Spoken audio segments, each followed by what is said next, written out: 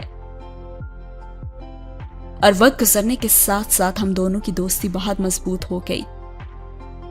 وہ بہت صاف کو اور بہت سچا تھا، اسے جھوٹ اور منافقت سے نفرت تھی، اور مجھے باقی چیزوں کے ساتھ یہ بات بھی بہت پسند تھی۔ میں اپنے جذبات اور احساسات کے بارے میں اس سے کبھی بات نہیں کرتی تھی، اور میں اسے کبھی بھی اسے ان کمپلیکسز کے بارے میں نہیں بتاتی تھی، کیونکہ میں شرمندہ ہونا ہی نہیں چاہتی تھی۔ مجھے لگتا تھا وہ مجھے بہت بہادر اور بہت مضبوط دیکھنا چاہتا ہے، اور میں یہی ظاہر کرنا چاہتی تھی کہ میں ایسی ہی ہوں۔ اب ہماری ملاقاتیں پہلے کی طرح زیادہ تو نہیں ہوتی تھی، لیکن پھر بھی ہفتے میں ایک بار تو ہم مل ہی لیتے تھے۔ کبھی وہ یہاں آ جاتا، کبھی میں ان کے گھر چلی جاتی، کبھی وہ فون کر لیا کرتا تھا، اور اب ہم کھلونوں سے نہیں کھیلتے تھے، اب ہم دوسری چیزوں کے بارے میں باتیں کرتے تھے۔ وہ اپنے پلانز بتاتا رہتا تھا کہ مجھے اس سال یہ کرنا ہے، اس سال یہ، اور اس سال یہ۔ اس کے پاس اپنے اگلے 20 سالوں کی پلاننگ موجود تھی۔ وہ اتنا ذہین تھا کہ مجھے اس پر رشک آتا تھا۔ ہر بات کا اسے پتا ہوتا تھا، اور ہر مسئلے کا حل اس کے پاس ہوتا تھا۔ میرا دل چاہتا تھا کہ میں ہر وقت اس کی باتیں سنتی رہوں۔ اس نے کبھی مجھے میری کم مائیگی کا احساس نہیں دلایا تھا، اور کبھی یہ جتایا نہیں تھا کہ میری شکل و صورت کتنی عام ہے، یا یہ کہ مجھ میں کوئی بھی خاص بات نہیں ہے۔ وہ معمولی بات پر بھی میری تعریف کرتا، ایسے کام کی بھی جس پر شاید کوئی بات کرنا بھی گوارا نہ کرتا ہو۔ اور میرا دل چاہتا کہ میں اسے بتاؤں کہ میں اسکول میں کن کن چیزوں میں حصہ لیتی رہتی ہوں، کون کون سے کام کرتی رہتی ہوں، لیکن میں اسے کبھی بھی یہ بتانے کی ہمت نہیں کر پاتی تھی۔ وہ غیر نصابی سرگرمیوں میں زیادہ دلچسپی نہیں لیتا تھا، اور مجھے لگتا تھا کہ شاید ان چیزوں میں میری اچیومنٹس کو وہ زیادہ اہمیت نہیں دے گا۔ میں نے کبھی اسے بتایا نہیں تھا کہ میں شاعری کرتی ہوں، یا تقریریں کرتی ہوں، یا کمپیئرنگ کرتی ہوں۔ مجھے لگتا تھا کہ وہ ہنس پڑے گا اور کبھی یقین نہیں کرے گا کہ میں بولنے والا بھی کوئی کام کر سکتی ہوں، کیونکہ وہ کہتا تھا تم بہت کم بولتی ہو، حالانکہ زیادہ بولنا چاہیے، کم از کم اتنا تو بولنا چاہیے کہ مقابل آپ کو جاہل نہ سمجھے۔ مگر پھر بھی ہم دونوں میں بہت اچھی دوستی تھی۔ میرے علاوہ خاندان میں اس کی کسی کے ساتھ اتنی بنتی نہیں تھی۔ وہ جھگڑالو نہیں تھا، لیکن بڑا ہو کر کافی ریزرو ہو گیا تھا۔ مجھے بہت اچھا لگتا تھا کہ کوئی تو ہے جو خاندان میں صرف مجھے اہمیت دیتا ہے اور کسی اور کو نہیں، حتیٰ کہ مشل کو بھی نہیں۔ وہ ہر سال میری برتھ ڈے پر مجھے کارڈ اور تحفہ ضرور بھیجتا تھا، اور یہ واحد کارڈ اور گفٹ ہوتا جو مجھے ملتا تھا۔